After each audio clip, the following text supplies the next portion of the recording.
오늘 살펴보실 하나님의 말씀은 신약성경 요한계시록 3장 17절 말씀입니다. 우리 함께 큰 목소리로 봉독하도록 하겠습니다. 봉독합니다. 내가 말하기를 나는 부자라 부유하여 부족한 것이 없다 하나 내 곤고한 것과 가난한 것과 눈먼 것과 벌거벗은 것을 알지 못하는도다. 아멘. 오늘은 나는 부자라 부족한 것이 없다 하나 라는 제목으로 말씀을 나누려고 합니다. 오늘 살펴보게 될 첫 번째 주제는 무엇을 알지 못하는가 라는 거예요. 말씀을 보실까요? 내가 말하기를 나는 부자라 부유하여 부족한 것이 없다 하나 내 곤고한 것과 가련한 것과 가난한 것과 눈먼 것과 벌거벗은 것을 알지 못하는도다. 말씀을 통해 무엇을 발견하십니까? 성도된 우리들에게 주어진 삶은 하나인데 그 모습은 하나인데 그 하나의 삶을 하나의 모습을 바라보는 주님의 시선과 우리들의 시선에는 너무나도 커다란 차이가 있음을 발견하게 되십니까? 즉 하나의 삶을 바라보는 주님의 평가와 우리들의 평가가 엇갈리고 있다는 것을 발견하게 되시냐는 겁니다. 라오디게아 지역의 교회와 성도들은 자신들에게 주어진 삶에 대해서 스스로 생각하기를, 스스로 판단하기를, 스스로 받아들이기를 나는 부자라 부유하여 부족한 것이 없다라고 이야기했습니다. 성도가 주어진 삶 속에서 이렇듯 만족을 누리게 되는 이유는 여러 가지가 있을 거예요. 그 중에는 어떠한 것이 있겠습니까? 성도이기 때문에 당연히 하나님께서 주신 복, 하나님께서 주신 기도의 응답, 이러한 것들 때문에 만족을 누리는 것들이 있을 줄로 압니다. 이런 얘기죠. 가난한 성도에게 하나님께서 물질의 축복을 베풀어 주셨을 때에 성도된 우리들은 무엇을 누리게 된다? 만족을 누리게 된다. 하나님이 나의 기도에 응답해 주시는구나. 우리는 그 속에서 기뻐하게 된다는 거죠. 또 병든 성도에게는 하나님께서 건강의 축복을 베풀어 주셨을 때에 시험을 보아야 하는 수험생들에게는 그 성적이 잘 나왔을 때에 취업의 문턱에서 두드리고 있는 성도에게는 취업의 문이 열렸을 때에 자녀를 얻고 싶어하는 성도들에게는 하나님께서 자녀를 허락해 주셨을 때에 즉 우리는 하나님께서 우리에게 복을 베풀어 주셨을 때에 우리의 기도에 응답해 주셨을 때에 어떻게 반응하게 된다? 만족을 누리게 된다. 또 어떻게 여기게 된다? 즐거워하게 된다. 그러니까 이것은 특별한 반응이 아닐 겁니다. 라오디게아 지역의 교회와 성도들이 나는 부자라 부유하여 부족한 것이 없다라고 말하는 이 반응은 매우 평범하고 매우 당연한 반응이라는 이야기를 하고 있는 겁니다. 본문에 소개된 이 교회와 성도들 역시 매우 당연한 모습으로 당연한 반응을 하고 있었다라는 거죠. 그런데 문제는 그들은 이와 같이 만족을 누리고 있는데 즐거워하고 있는데 정작 그러한 그들을 바라보시는 주님의 시선은 주님의 평가는 그렇지가 않았다는 겁니다. 그들이 즐거워할 때에 주님도 기뻐했다면 그들이 만족할 때에 주님도 만족했다면 이것은 더할 나위 없지요. 더 말할 것이 없습니다. 그런데 그들에게 은혜와 축복을 베풀어 주신 당사자인 하나님께서는 그들처럼 만족하실 수가 없었다니, 그들처럼 기뻐하실 수가 없었다니 문제가 된다는 것이죠. 우리 구주 예수 그리스도께서는 그들을 향해 어찌 말씀하셨습니까? 내 곤고한 것과 가련한 것과 가난한 것과 눈먼 것과 벌거벗은 것을 알지 못하는도다 라고 말씀하셨습니다. 나는 부자라 부요하여 부족한 것이 없습니다 라고 하나님 감사합니다. 하나님 나는 너무 만족스럽습니다. 하나님 저는 지금 너무나도 행복합니다 라고 말하고 있는 자들을 향하여 하나님은 반대로 말씀하신 것이죠. 너는 부자가 아니다. 너는 부족한 것 투성이다. 여러분, 이 말씀의 핵심이 무엇입니까? 그들은 오판하고 있었다는 겁니다. 그릇되게 판단하고 있었다는 것이죠. 다시 말해 그들은 착각하고 있었다는 겁니다. 무엇 때문일까요? 도대체 무엇 때문에 그들은 이와 같이 오판하고 착각하게 되었겠냐는 겁니다. 성도는 주어진 삶 속에서 무엇을 잃어버리게 되면 이와 같이 반응하게 되냐는 것이지요. 성도된 우리들은 무엇을 놓치면 주어진 삶 속에서 이렇게 반응하게 되냐는 겁니다. 이것은 어느 특정한 하나의 교회만의 문제가 아니었습니다. 요한계시록에 소개되고 있는 7교회 중에 거반 대다수의 교회들이 이러한 처지에 놓이게 되었다라는 거지요. 그 중에 한 교회를 살펴볼까요? 그러나 너를 책망할 것이 있나니 너의 처음 사랑을 버렸느니라. 그러므로 어디서 떨어졌는지를 생각하고 회개하여 처음 행위를 가지라. 에베소 지역의 교회와 성도들은 무엇을 잃어버린 겁니까? 그들은 성도임에도 불구하고 주어진 삶 속에서 무엇을 놓치고 있었냐는 겁니다. 말씀은 그들이 처음 사랑을 잃어버렸다라고 소개하고 있습니다. 그들은 처음 사랑을 놓치고 있었다는 이야기이지요. 이는 무엇을 의미할까요? 그들이 처음 사랑을 잃어버렸다는 것은, 놓쳤다는 것은 무엇을 나타내는 말씀이겠냐는 겁니다. 이것은 그들이 복음을 잃어버렸다는 것을 의미합니다. 그들은 또다시 죄된 본성을 따라 인생을 나아가기 나름인 것으로 받아들이고 있었다는 것이죠. 내가 사는 것으로 받아들이고 있었다는 겁니다.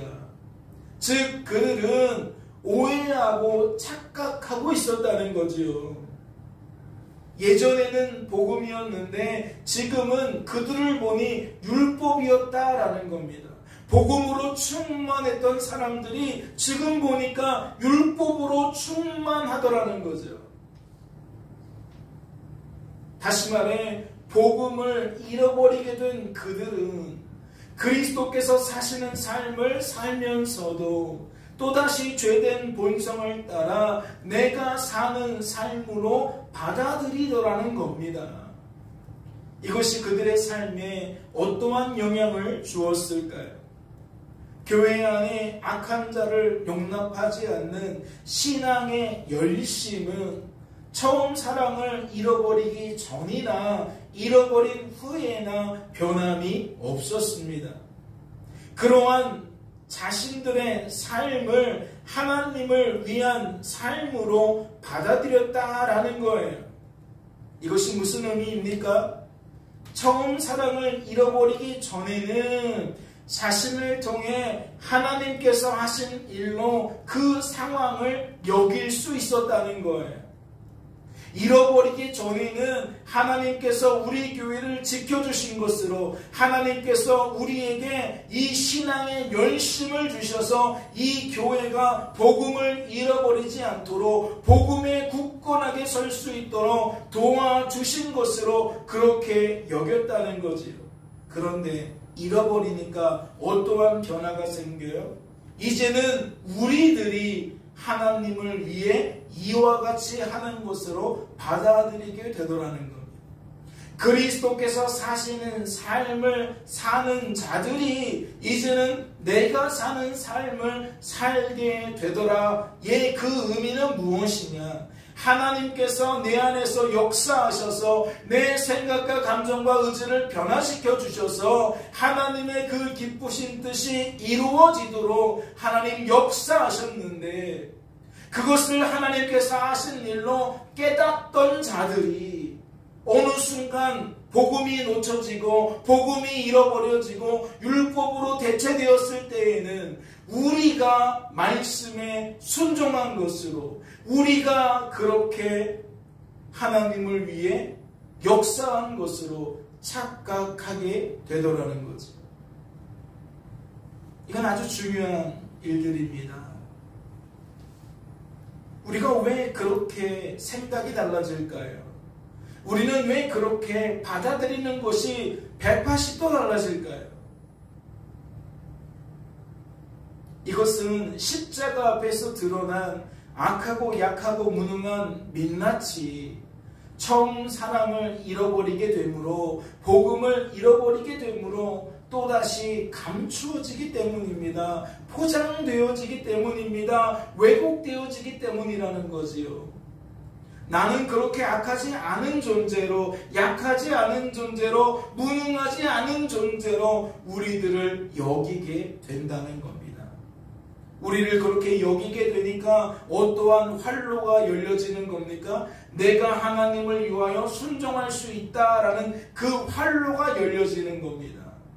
나는 그렇게 할 수 없는 존재다라고 여겨질 때에는, 내가 그러한 삶을 살 때에 내 안에 계신 하나님이 나를 도와주셔서 이러한 삶을 살게 되어진 것이구나 라고 온전히 받아들일 수 있는데, 나도 그렇게 할 수 있다라는 활로가 열려지면 하나님도 도와주시지만 나도 그와 같은 순종의 열매를 거두는 일에 일조했다, 동참했다, 이렇게 생각이 흐려지는 거예요.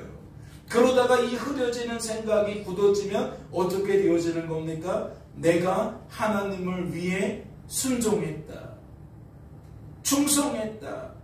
하나님은 점점 옅어지는 거고 우리의 그 모습만 점점점 강화가 되어지는 거죠. 다시 말해, 그들이 오판하게 된 이유가 무엇이라는 겁니까? 하나님께서 나를 통해 하신 일을 내가 하나님을 위해 한 일로 오판하게 된 이유가 무엇이냐는 거예요. 다른 게 아닙니다. 나의 민낯, 나의 나됨이 오해되어지기 때문입니다. 착각되어지기 때문이에요. 복음은 온데간데 없고 율법만 남아있기 때문이라는 거예요. 인생을 나하기 나름으로 내가 사는 것으로 여기기 때문이라는 거죠. 그러니까 그 논리와 사상 속에서는 어떠한 결론밖에 없어요. 하나님께서 나를 통해 하신 일보다 내가 하나님을 위해 한 일밖에 없어요. 그것이 더 비중이 커져간다는 거죠. 어떻게도 표현할 수 있는 겁니까? 그리스도께서 사시는 삶을 내가 사는 삶으로 오판하게 된다라고도 소개할 수 있는 겁니다. 즉, 영적으로 율법인 사람들의 특징은 무엇이냐? 하나님께서 하신 일을 내가 한 일로 그리 여긴다. 그리스도께서 사시는 삶을 내가 사는 삶으로 그리 여긴다. 이런 특징이 있다는 거예요. 요한계시록에 소개되어져 있는 7교회 중에 다른 교회를 하나 더 살펴볼까요? 말씀을 보세요. 내가 내 행위를 아노니 내가 살았다는 이름은 가졌으나 죽은 자로다. 너는 일깨어 그 남은 바 죽게 된 것을 굳건하게 하라. 내 하나님 앞에 내 행위에 온전한 것을 찾지 못하였노니. 이는 사대교회의 성도들을 향해 말씀하신 이야기입니다. 무엇을 발견하게 되십니까? 라오디게아 교회처럼 성도에게 주어진 하나의 삶에 대해서 무엇이 엇갈려요? 주님의 시선과 성도된 우리들의 시선이 엇갈려요. 그들은 스스로 생각하기를 자신들이 살아있는 교회라고 생각했습니다. 여러분, 아무런 근거 없이 사람들이 우리들은 살아있는 교회라고 생각을 할까요? 그렇지 않겠죠. 우리들은 우리들 나름대로 이유가 있을 겁니다. 우리 교회는 이런 모습이 있어, 저런 모습이 있어, 그러니 우리 교회는 괜찮은 교회야, 우리 교회는 하나님 보실 때에 좋은 교회야. 어떠한 이유가 있다는 거예요. 정말 아무것도 없는데 우리는 그런 교회라고 말하는 일은 거반 없다는 이야기이지요. 사대교회는 분명 주변 교회와 성도들이 흠모할 만한 살아있는 교회의 모습을 갖고 있었을 겁니다. 요즘 말로 하자면 어떠한 교회를 살아있는 교회라고 이야기할까요? 예배 시간마다 뜨겁게 찬양하고 말씀 들을 때 아멘 아멘 하며 눈물로 간절하게 기도하는 교회, 또 교회 밖을 향해서는 이웃을 사랑하는 모습이 뜨거워서 가난한 주변 사람들을 돕는 일에 열심을 내고 주변에 좋은 소문, 좋은 향기를 나타내는 그러한 교회들 어떻게 봅니까? 아, 저 교회는 좋은 교회야, 대단한 교회야, 멋진 교회야. 그 말이 오늘 성경에는 살았다 하는 이름을 가진 것으로 볼 수 있다는 거예요. 그런데 문제는 주님께서 어찌하여 그들을 죽은 교회라고 하셨냐는 거예요. 우리들이 볼 때에 살아있는 것 같은데 왜 주님은 죽었다라고 말씀하셨냐는 거죠. 무엇을 말씀하시려고, 무엇을 깨닫게 하시려고 주님은 그러한 그들을 향해 이와 같이 말씀하셨겠냐는 겁니다. 공통적으로 나타나는 현상이라고 말씀을 드렸잖아요. 이것은 다른 게 아닙니다. 그들에게 열매가 없어서가 아니라 하나님께서 하신 일을 그들이 하나님께서 하신 일로 드러낼 수 없었기 때문입니다. 무슨 이야기죠? 복음이 율법으로 변질되었다는 거죠. 복음이 율법으로 변질되어지면 이 생각과 감정과 의지가 주어진 삶을 받아들이는 그 통로가 변질되어지면 어떠한 결과가 나타난다고 말씀을 드렸습니까? 하나님께서 하신 일이 사람이 한 일로 여겨지기 시작한다 그랬어요. 그들은 그런 결과 때문에 어떻게 반응하겠습니까? 하나님을 자랑하는, 하나님을 드러내는 삶에서 결국 사람을 자랑하는, 사람을 드러내는 삶으로 바뀌어지는 겁니다.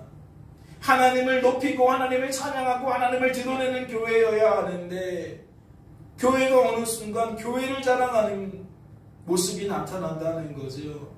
사람, 즉 목회자를, 중직자를, 전도 많이 하는 사람을, 기도 많이 하는 사람을, 하나님 잘 믿어서 부자 된 사람들을, 어쨌든 사람들이 이 모양 저 모양으로 이유를 가져다가 공통적으로 참 저것은 괜찮다라고 받아들일 만한 상황들이 있잖아요. 그러면 그 사람들을 자랑하기 시작한다는 거예요. 아, 저 사람은 새벽 기도를 빠지지 않고 해서 저래. 아, 저 사람은 11조 생활을 빠지지 않고 해서 그래. 아, 저 사람은 문제만 있으면 교회에 와서 기도하기 때문에 그래.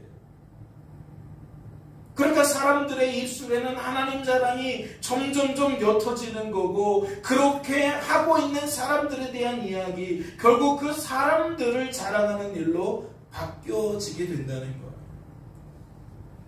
그래서 주님께서는 뭐라고 말씀하시는 거예요? 내 행위에서 온전한 것을 나는 찾을 수가 없다라고 말하는 거예요. 사랑하는 성도 여러분, 어떠십니까? 이제 이해가 되십니까? 라오디게아 교회들이 무엇을 알지 못했던 것인지, 주님께서는 그들에게 어떠한 메시지를 전달하시려고 하셨는지 이제 깨닫게 되시라는 거예요. 그렇다면 묻지 않을 수가 없겠죠.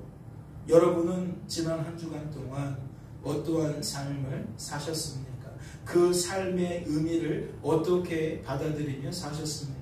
하나님께서 하신 일을 하나님께서 하신 일로 여기게 되셨습니까? 아니면 여전히 세상 사람들처럼 세상의 상식과 가치관에 매달려서 사람 논리와 환경 논리에 매달려서 하나님께서 하신 일을 사람이 한 일로 그렇게 왜곡하고 포장하지는 않으셨습니까?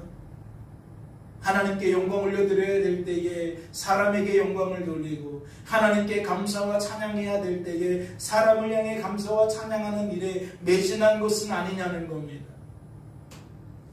만약 그러하시다면 지금부터 말씀에 더욱 집중하시기 바랍니다. 왜냐하면 지금부터는 하나님께서 하신 일을 하나님께서 하신 일로 여기지 못하는 자들에게, 즉 날마다 오판하고 날마다 착각하며 사는 자들에게 하나님께서 그것이 오판이라고 착각이라고 어떻게 깨닫게 만드시는지에 대해서 살펴볼 것이기 때문입니다. 같이 한번 보실까요? 무엇을 알게 하셨는가? 오늘 살펴보게 되어질 두 번째 주제는 무엇을 알게 하셨는가 라는 거예요. 말씀을 보세요. 라오디게아 교회의 사자에게 편지하라. 아멘이시요 충성되고 참된 증인이시요 하나님의 창조의 근본이신 이가 이르시되. 하나님께서는 우리 구주 예수 그리스도를 어떻게 소개하고 계십니까? 아멘이시요 충성되고 참된 증인이시요 하나님의 창조의 근본이신 이라고 소개하고 있습니다. 그 중에 가장 첫 번째인 아멘이신 하나님에 대해서 상고해 볼까요? 이 말씀에서 아멘이신 하나님을 소개한 것은 이사야서 말씀을 인용한 것입니다. 이러므로 땅에서 자기를 위하여 복을 구하는 자는 진리의 하나님을 향하여 복을 구할 것이요 땅에서 맹세하는 자는 진리의 하나님으로 맹세하리니 이는 이전 환난이 잊어졌고 내 눈앞에 숨겨졌습니다. 진리의 하나님이라는 말이 반복되고 있죠. 지금 이 말씀 속에서 사용되어지는 이 표현이 바로 아멘이신 하나님에 대한 이야기인 겁니다. 그렇다면 이는 어떠한 하나님의 모습을 드러내려고 사용되어진 표현일까요? 하나님께서 어떠한 일들을 하신다는 것을 강조하고 싶어서 이러한 표현을 사용하였냐는 겁니다. 말씀을 보세요. 이사야서 65장에 이 이어지는 말을 보니까 진리의 하나님은 이러한 일을 하시는 분이다 라고 소개하고 있습니다. 보라 내가 새하늘과 새 땅을 창조하나니 이전 것은 기억되거나 마음에 생각나지 아니할 것이라. 너희는 내가 창조하는 것으로 말미암아 영원히 기뻐하며 즐거워할지니라. 보라 내가 예루살렘을 즐거운 성으로 창조하며 내 백성을 기쁨으로 삼고. 이게 앞선 말씀과 어떻게 짝을 이루는 겁니까? 진리의 하나님은 어떤 하나님이다? 어떠한 일을 하는 하나님이다? 내가 창조하니, 내가 창조하니, 내가 창조하니. 진리의 하나님은, 아멘이신 하나님은 창조하시는 하나님이라는 거예요. 창조주 하나님이라는 거죠. 그런데 이 창조주이신 하나님은 어떠한 일들을 행하신다는 겁니까? 무엇을 창조하신다는 거예요? 새 하늘과 새 땅을 창조하신다는 거예요.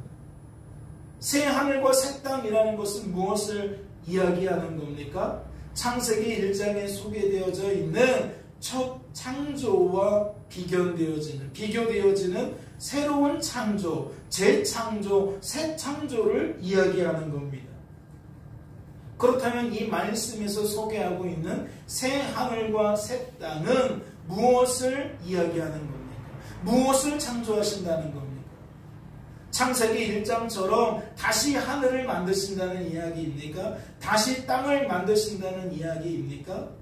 이어지는 문맥을 보세요. 너희는 내가 창조하는 것으로 말미암아 영원히 기뻐하며 즐거워할지니라. 보라 내가 예루살렘을 즐거운 성으로 창조하며 그 백성을 기쁨으로 삼고. 무엇을 창조하신다는 거예요? 내 백성을 새롭게 창조하시겠다는 거예요. 그렇다면 이 창조는 무슨 창조를 이야기하느냐? 하나님의 구원 계획을 말하는 거예요. 죄 때문에 사람들은 하나님과 단절되었다 그랬죠. 그래서 사람들은 다 죽음을 향해, 멸망을 향해 반드시 달려갈 수밖에 없다고 했어요. 그런데 하나님은 그러한 우리들의 죄에서 구원해 주시기 위해 어떠한 계획을 세우셨다고 했습니까? 하나님의 창조 계획을 회복시키기 위한 하나님의 구원 계획을 세우셨다고 말씀하셨어요.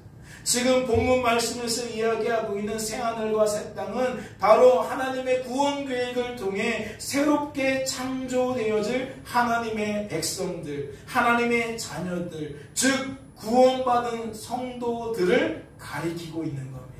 그래서 여기서 말하는 즐거움, 기쁨은 무엇을 의미하느냐? 구원받은 성도들이 우리를 구원하신 하나님 때문에 기쁨을 누리게 된다, 즐거움을 누리게 된다, 그것을 드러내고 있는 거예요.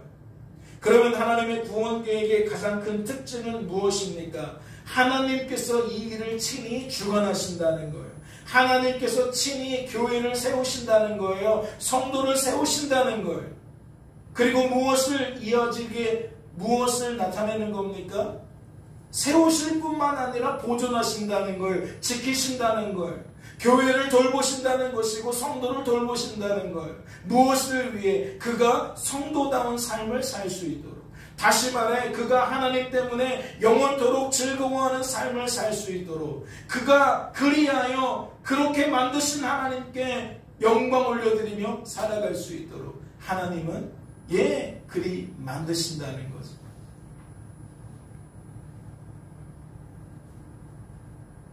아멘이시오라는 이 이야기는 하나님의 새 창조, 즉 교회와 성도를 세우시고 보존하시고 그것을 교회답게 성도답게 만드시는 하나님의 구원 사역을 이야기하고 있다는 거예요. 그런데 이어지는 말씀도 보세요. 충성되고 참된 증인, 하나님의 창조의 근본이신 이 무엇과 연결되는 거예요? 우리 구주 예수 그리스도의 그 구원 사역, 성령 하나님께서 그 이루신 구원 사역을 적용하시는 그 모습들을 소개하고 있는 거예요. 그러니까 이 라오디아 교회를 향하여 하나님께서 무엇을 지금 강조하고 있는 것이냐? 왜 그리스도께서 사시는 삶을 내가 사는 것으로 너희들 착각하고 있느냐? 구원받은 성도의 삶은 더 이상 내가 사는 것이 아니라 그리스도께서 사시는 삶이다 라는 것을 만천하에 드러내주고 있는 거예요.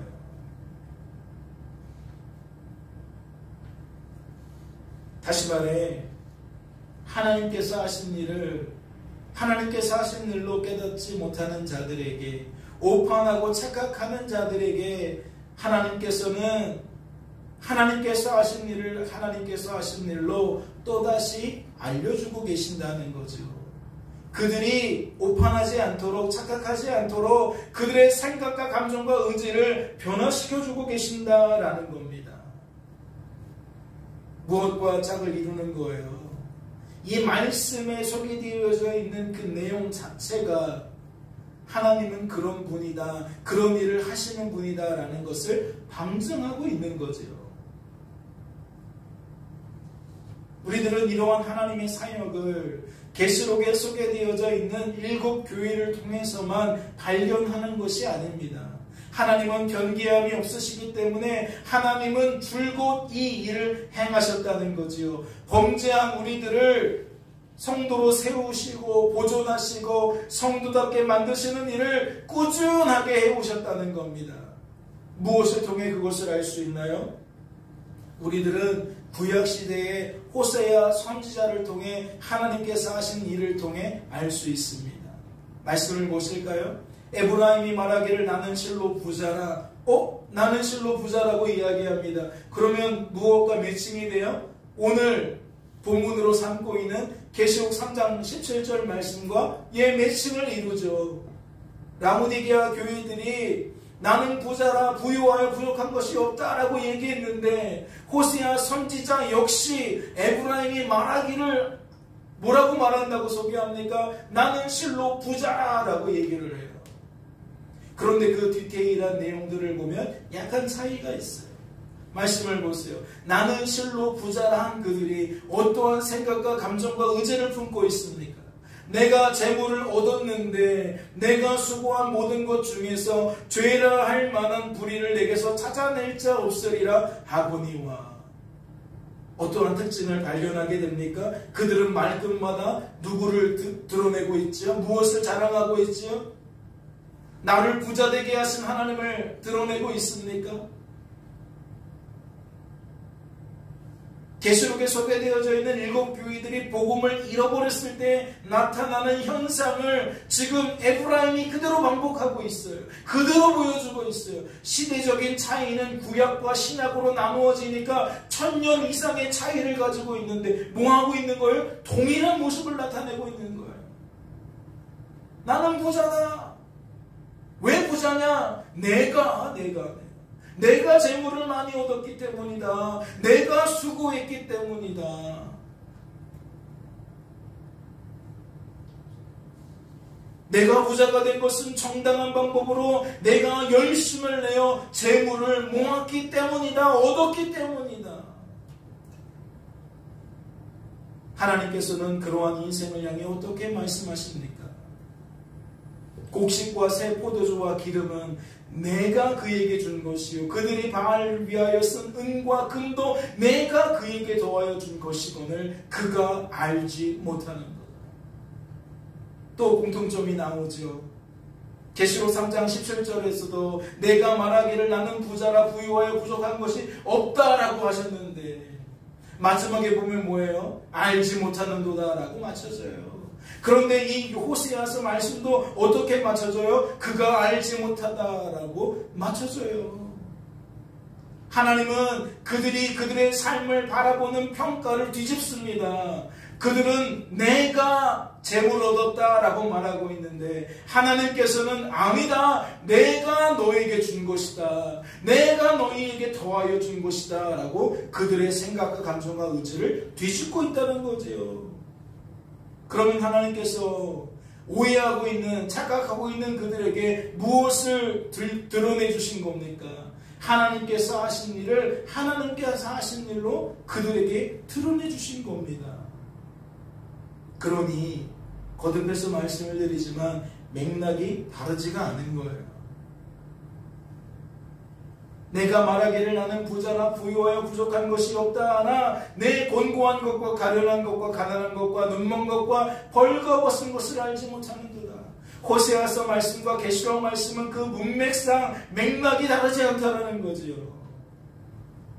그렇다면 이어지는 말씀을 보세요. 호세아에서 그러한 그들을 향하여 어찌 말씀하고 계십니까? 내가 광야 마른 땅에서 너를 알았거늘 그들이 먹여준 대로 배가 불렀고 배가 부르니 그들의 마음이 교만하여 이로 말미암아 나를 잊었느니라. 어떠한 상황을 이야기하는 거죠? 마치 에베소 교회가 처음 사랑을 잃어버린 것처럼 처음 사랑을 놓친 것처럼 하나님께서 나를 통해 하신 일들이 어느 순간 보니까 점점 옅어지고 내가 하나님을 위해 한 일만 점점 짙어지고 있다는 것을 발견케 되십니까? 하나님은 그들의 영적인 상태를 일컬어 뭐라고 설명하고 있습니까? 교만이라고 설명하고 있습니다. 교만이라고 설명하고 있습니다. 그들의 마음이 교만해졌다는 거죠. 하나님을 영화롭게도 하지 아니하고 하나님 때문에 영원토록 즐거워하지 않는 그들을 어떻게 하나님은 말씀하셨느냐? 교만한 사람들이라고 말씀하셨다는 거예요. 신약 성경을 보니까 교만한 자를 하나님은 어찌 대한다고 말씀하십니까? 하나님은 교만한 자를 대적하신다라고 말씀하십니다. 이는 두 가지 의미가 있어요. 하나는 무엇이냐? 범죄한 그들을 반드시 죽게 만드신다라는 의미예요. 즉 하나님이 그들을 대적하신다는 것은 그들에게 사망의 길로 인도한다는 뜻이 된다는 거죠. 그런데 그것만이 아니에요. 하나님은 성도들이 착각했을 때에 성도들이 오판했을 때에 그들을 대적하십니다. 그들을 대적하시는 이유가 무엇이겠습니까? 그들을 죽이시기 위함이겠습니까? 죽이시기 위함이라면 그들의 죄에서 건져내시지도 않았을 겁니다. 그들을 위하여 예수 그리스도를 십자가에 대신 죽게 하지도 않으셨을 겁니다. 그렇다면 성도된 우리들을 향하여 대적하신다는 말씀은 무엇이겠습니까? 높아진 우리의 마음, 교만해진 마음을 하나님이 친히 대적하셔서 낮춰주시겠다는 의미가 되는 겁니다. 하나님께서 하신 일을 까맣게 잊어버리고 내가 한 일로 여기고 있는 우리들에게 하나님이 싸우시겠다라는 얘기는 무엇이냐? 하나님께서 하신 일을 하나님께서 하신 일로 깨닫도록 만드시겠다라는 의미라는 거죠.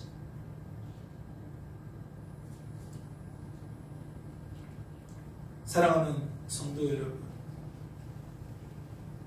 그러니 성도된 우리들은 하나님께서 때로는 건강을 통해, 물질을 통해, 다양한 일들을 통해 우리에게 아픔을 주실 때에, 고통을 주실 때에 무엇을 깨달아야 됩니까? 그냥 시련으로 여기지 마셔야 됩니다. 그냥 아픔으로 여기지 마셔야 됩니다. 어떻게 여기셔야 됩니까? 하나님께서 나를 겸손하게 만드시는 거구나. 하나님께서 하신 일을 하나님께서 하신 일로 여기는 것이 성도된 우리들이 품어야 되는 진정한 생각과 감정과 의지임을 깨달아야 된다는 거죠. 착각해서는 안 된다는 겁니다. 또 어떤 것을 깨달아야 됩니까? 하나님께서 우리를 치시는 이유는, 우리를 대적하시는 이유는 우리들이 교만하기 때문이라는 거예요. 무언가를 또다시 착각하고 오해하고 있기 때문이라는 거예요. 그래서 하나님은 우리를 겸손하게 만드시려고, 우리를 성도답게 만드시려고 이와 같이 하시는 거구나 라는 것을 깨달아야 된다는 겁니다. 여러분, 건강할 때나 건강하지 못할 때나 이 두 가지를 놓치지 마십시오. 내가 가난할 때나 부자일 때나 이 두 가지를 놓치지 마십시오. 즉 성도된 우리들은 어떠한 상황 속에서도 항상 하나님 때문에 감사해야 되고 하나님 때문에 기뻐해야 된다는 것을 놓치지 마시라는 거예요. 그러려면 무엇이 든든히 서야 합니까? 생각과 감정과 의지가 날마다 복음 안에 든든히 서야 합니다. 복음 안에 든든히 서야 한다고요. 내가 사는 삶으로 여기는 순간 넘어집니다. 그리스도께서 사시는 삶으로 여겨야 합니다. 인생의 주관자와 구원자는 오직 하나님이신 것으로 우리들은 그렇게 여길 수 있어야 한다는 거지요. 깨닫는 은혜가 있으시기를 주님의 이름으로 소망합니다. 잠시 기도합니다. 하나님 아버지, 우리들의 삶은 어떠한 삶입니까? 세상 사람들이 말하는 것처럼 볼품없는 삶입니까? 아니면 흠모할 삶입니까? 하나님, 우리들을 세상의 평가에 조금 무뎌져야 될 줄로 압니다. 세상 사람들이 바라보는 관점에서 바라보는 평가는 우리 하나님과 조금 차이가 있는 줄로 압니다. 주님, 우리는 우리가 걸어야 할 길을 명확히 보게 하옵소서. 우리는 날마다 주어진 삶 속에서 하나님을 영화롭게 하는 것과 하나님을 영원토록 즐거워하는 것이 본분인 것을 놓치지 않게 하여 주옵소서. 내가 가난할 때에도, 내가 부유할 때에도, 내가 건강하지 못할 때에도, 건강할 때에도 우리는 흔들릴 것이 아니라 늘 그 속에서 우리의 본분이 무엇인지를 깨달아야 될 줄로 믿습니다. 새롭게 주어진 이 한 주간의 삶 속에서도 우리들이 그 복음 안에 살기를 원합니다. 이 복음의 관점으로 주어진 삶을 여기기를 원합니다. 우리의 힘과 능력으로는 스스로 그리할 수가 없습니다. 그러니 주님, 우리들은 날마다 주님을 더욱 바라보게 하옵소서. 주님을 더욱 의지하게 하옵소서. 그리하여 우리의 입술이 허다한 말들을 내는 것이 아니라 참된 말을 낼 수 있도록, 바른 말을 낼 수 있도록 주님 역사하여 주옵소서. 주께서 우리를 붙들어 주실 줄로 믿고 감사드리며 이 모든 말씀 우리를 죄에서 구원하신 예수님의 이름으로 기도하옵나이다. 아멘.